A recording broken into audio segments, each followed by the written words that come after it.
The velvet note smelled of bourbon and old wood. Amber lights flickered across half-empty glasses, while a saxophone wept in the corner. Friday night in Brooklyn, and the bar hummed with quiet jazz that made lonely people feel less alone. Daniel Whitmore sat at the far end, staring into melted ice. 3 years to the day. 3 years since the crash that took Elise. The waiters whispered about him. The tech billionaire who built empires but couldn't meet anyone's eyes anymore. Ava Thompson moved between tables with practiced grace. Her black uniform simple, her silver earring catching the light. She taught dance to kids by day, served drinks by night, and still believed kindness could save people. She noticed him because of his stillness. A man drowning in a room full of air, the saxophone slowed into something meant for two people who had forgotten how to move together. Ava wiped her palms on her skirt and walked toward him before fear could stop her. His gray eyes focused on her face as if waking from a long dream. "Would you like to dance?" The question hung between them like a prayer. "I haven't danced in years," he said, his voice rough as gravel. "Then let's change that." Daniel rose slowly, mechanically, as though his body had forgotten the language of rhythm. But when she reached out her hand, he took it. The crowd made space. Under golden light, they moved, hesitant then fluid. Her steps guided his heavy, sincere ones. For the briefest moment, his eyes softened. The ghost became human again. When the music faded, neither spoke. Daniel's chest rose and fell like he'd been holding his breath for years. "Thank you," he murmured, voice trembling with something deeper than embarrassment. He turned and walked toward the door without looking back. On his table, Ava found $200 in a business card. Daniel Whitmore. The name meant nothing to her yet. She tucked it into her pocket as wind swept through the open door. The bartender smiled softly. "Guess he found his song for the night." Ava's eyes lingered on the door. She didn't know it yet, but that one quiet question had just changed both their lives. Saturday morning lights spilled over Brooklyn like pale silk. Ava taught dance at the Franklin Avenue Community Center, showing barefoot children how to trust the floor instead of fear. A little boy named Jonah, braces on his legs, asked, "Miss Ava, can people like me really dance?" She smiled. "Everyone can. We just have to find the rhythm that belongs to us." Across the city, Daniel woke in his sterile Manhattan penthouse. Glass, marble, steel.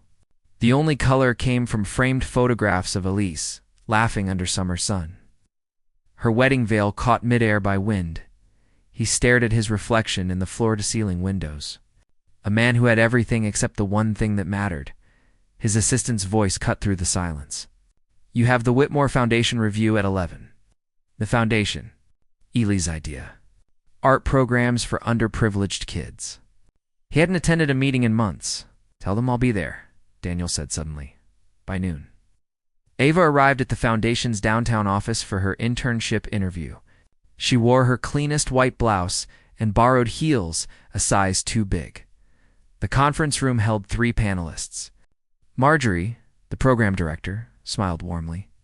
"Miss Thompson, your proposal about teaching dance to disabled children caught our attention. It's both realistic and poetic." Ava's voice was soft but firm.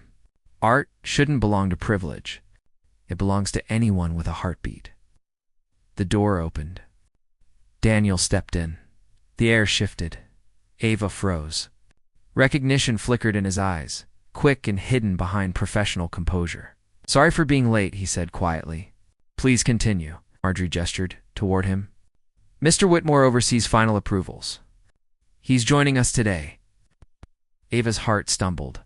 She tried to focus on her presentation, but every time she glanced up, Daniel's gaze anchored her. "Why dance?" he asked softly, leaning forward. Ava hesitated. "Because dance is the only place I've ever felt seen. It reminds people they're still alive, even when they've forgotten." For a long second, Daniel didn't speak. Then he nodded once. "Thank you." That evening, Daniel sat alone in his office, the city glowing beneath him. He couldn't stop thinking about her words. "Sir, should we postpone the grant decisions?" his assistant asked. No, fund the Franklin Avenue program. The one led by Ava Thompson? Should I notify her? Not yet. I'll visit the site myself. The next day during her shift, Ava received an envelope. Inside, a single typed line, "Congratulations. Welcome to the Whitmore Foundation Internship Program." She looked around, but no one knew who delivered it. Only the faintest trace of cologne lingered on the paper, the same she'd smelled on the dance floor. Across the river, Daniel sat in his car outside the community center, watching through frosted windows as Ava knelt beside Jonah, clapping along to the rhythm he created with wooden sticks. Something in Daniel's chest loosened. For the first time in years, he didn't feel like an observer of life, but a participant. Inside, Ava caught sight of a car parked near the curb. Headlights dimmed, a silhouette behind glass. When she looked again, it was gone. That night, she wrote in her notebook, "Sometimes the people who need saving are the ones who never ask." Never asked. She didn't know why she wrote it. Maybe because when she'd asked that stranger to dance, she wasn't just saving him. She might have been saving herself, too. The first week at the Whitmore Foundation felt like stepping into another universe. Glass walls, muffled footsteps on thick carpet, people speaking in acronyms. Ava felt both invisible and seen. She didn't see Daniel for days, but sometimes when she passed the executive floor, she felt a strange awareness, as though someone behind tinted glass was watching. On Friday, she was asked to deliver reports to the top floor. His office door was slightly ajar. "Come in," his voice said, low and even. He stood by the window, hands in pockets. The skyline painted gold behind him. "Miss Thompson, congratulations on joining the foundation." She placed the papers on his desk, pulse quickening. "I didn't expect you'd remember me." "I remember everyone who changes the music in the room." The pause between them was warm, awkward, charged. "You seem to be adapting well." "I'm trying." "Everyone speaks in acronyms."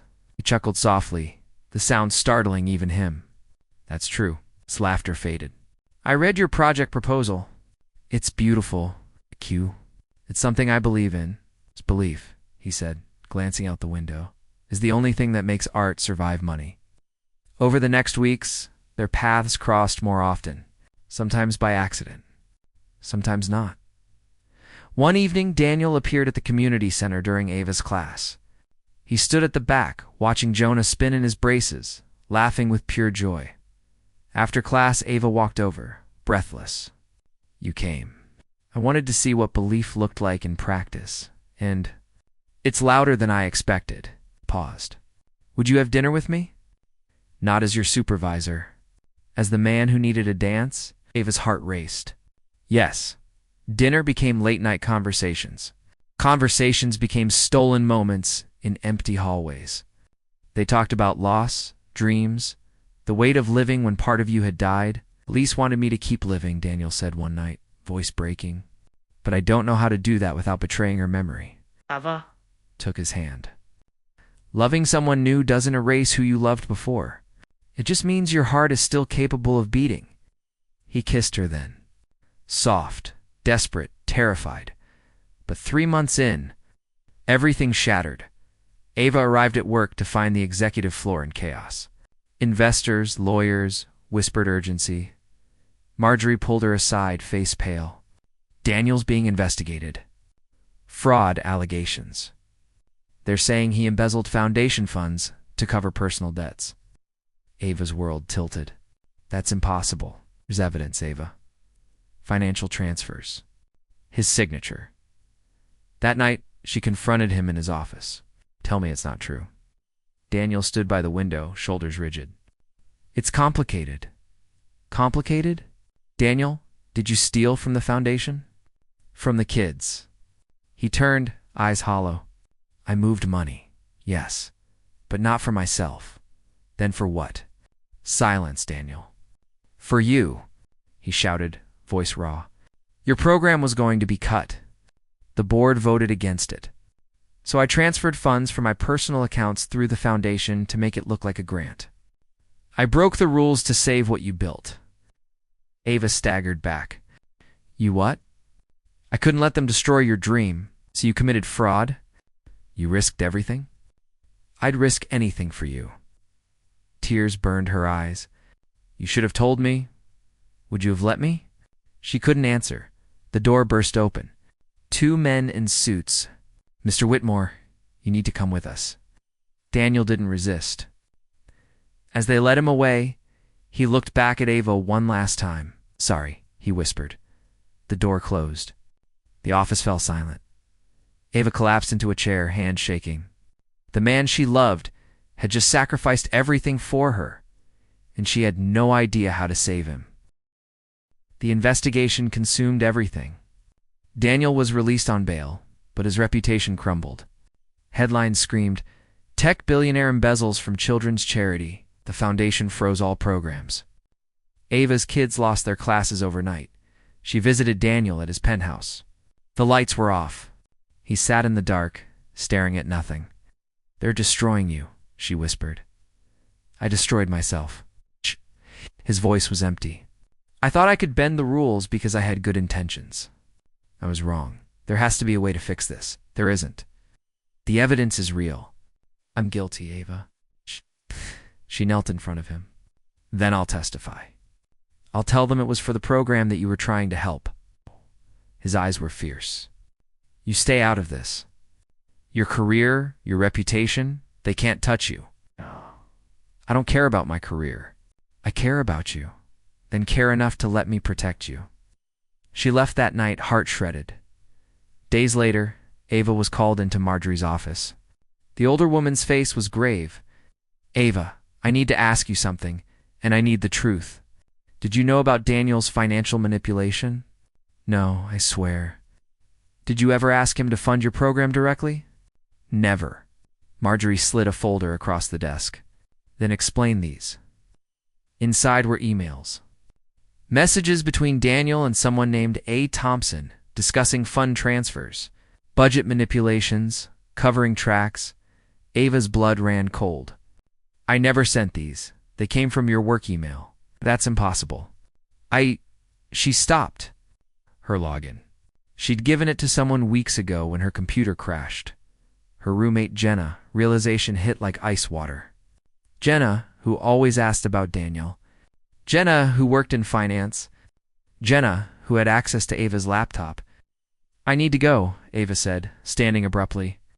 Ava, wait. She ran at her apartment. She found Jenna packing a suitcase. Going somewhere? Ava's voice was steel. Jenna froze. Ava, I can explain. You forged those emails. You used my account to frame me.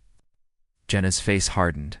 You have no idea what it's like watching you stumble into a fairy tale while the rest of us work ourselves to death. Daniel Whitmore falls in love with you? A waitress? It's insulting. So you decided to destroy us both? I decided to get paid.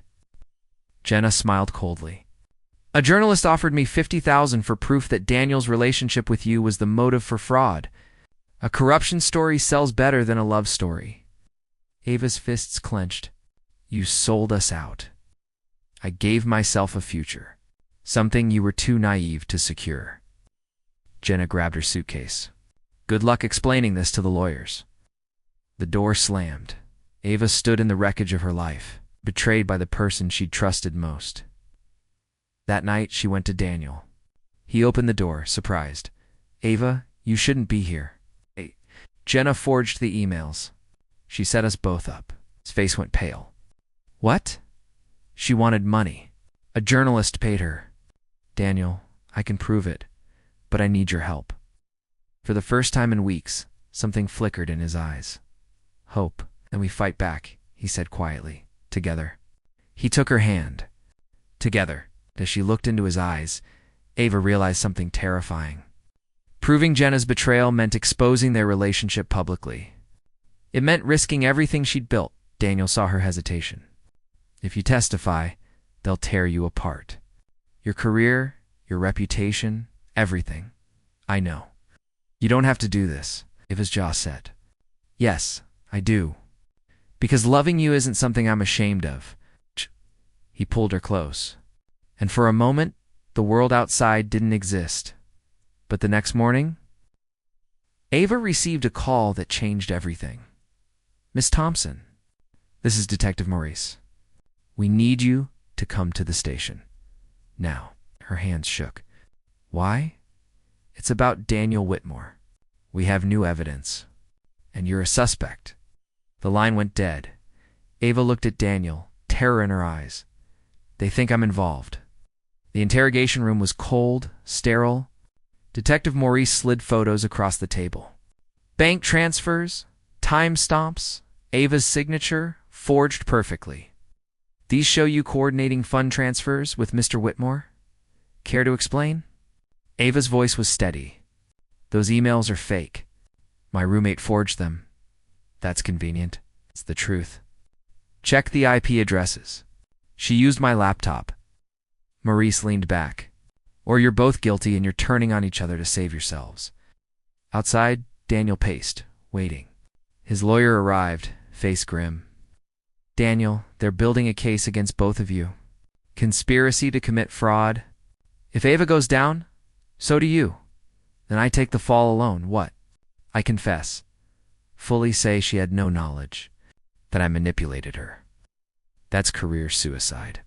Prison time. I don't care." Daniel's voice broke. "She doesn't deserve this. I won't let her pay for my mistakes."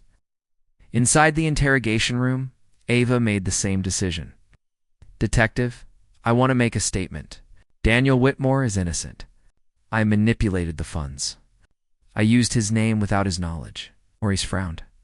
"Miss Thompson, lying to protect him will only make this worse." "I'm not lying." "Charge me." The door burst open. Daniel stood there, lawyer behind him. "Don't," he said, eyes locked on Ava. "Don't do this. I have to. No, I have to." He turned to Maurice. "I'm here to confess. Ava Thompson had no involvement."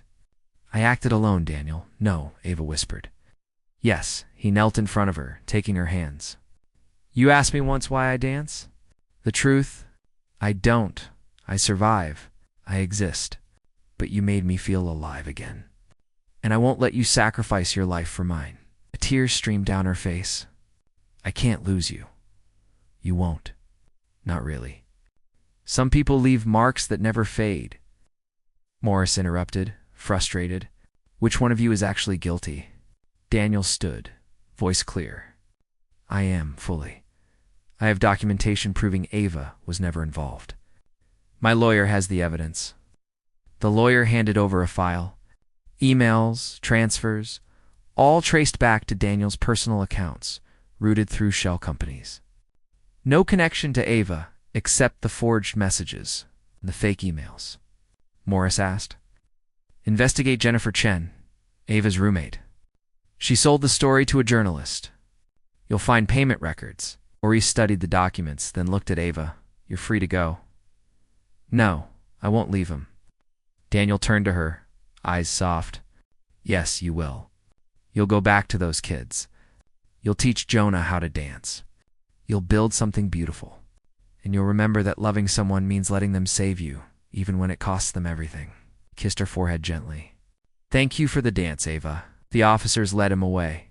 Ava collapsed, sobbing. 6 months later, Ava stood in the Franklin Avenue Community Center. It had been rebuilt, renamed. The Elise and Daniel Whitmore Center for the Arts. Anonymous donors, later revealed to be Daniel's former business partners, had funded it fully. Jonah spun across the floor. Braces gone, dancing with pure joy. "It's Ava. You taught me to fly?" She smiled through tears. That evening, she visited the prison. Daniel sat across from her behind glass, thinner but somehow lighter. "You look good," she said softly. "So do you. How's the center?" "Thriving. 30 kids now. Jonah's dancing in a recital next month." Pride flickered across his face. "I wish I could see it." "You will. 2 more years. 2 more years." He placed his hand against the glass. "Ava, I need you to know something. I don't regret it. Any of it." She pressed her hand to his. "Neither do I. When I get out, if you've moved on, I'll understand." Daniel Whitmore. I waited 3 months for a man to talk to me in a bar. I can wait 2 years for him to come home. His eyes glistened. Why? Because you taught me something. That the people worth saving are the ones who'd never ask. And you, the man who had everything, sacrificed it all for a waitress who believed in dance. No, his voice was gentle. I sacrificed it for the woman who reminded me what it meant to be alive. The visit ended. As Ava walked out into the fading light, she felt something she hadn't felt in months. Peace. Because some love stories don't end with happily ever after. They end with the quiet promise that no matter how far apart, two people changed each other's rhythm forever. And sometimes, that's enough. 2 years later, on a Friday night, the Velvet Note hummed with soft jazz. Ava sat at the bar wearing a silver dress, waiting. The door opened, Daniel stepped inside. Older, scarred but smiling. He crossed the room and held out his hand. Would you like to dance? She took it, tears streaming down her face. I thought you'd never ask. Under amber lights, to the sound of a crying saxophone, they moved, not as strangers, not as survivors, but as two people who had lost everything and found each other in the wreckage. And when the music faded, didn't let go. Because some dances are meant to last forever. The end.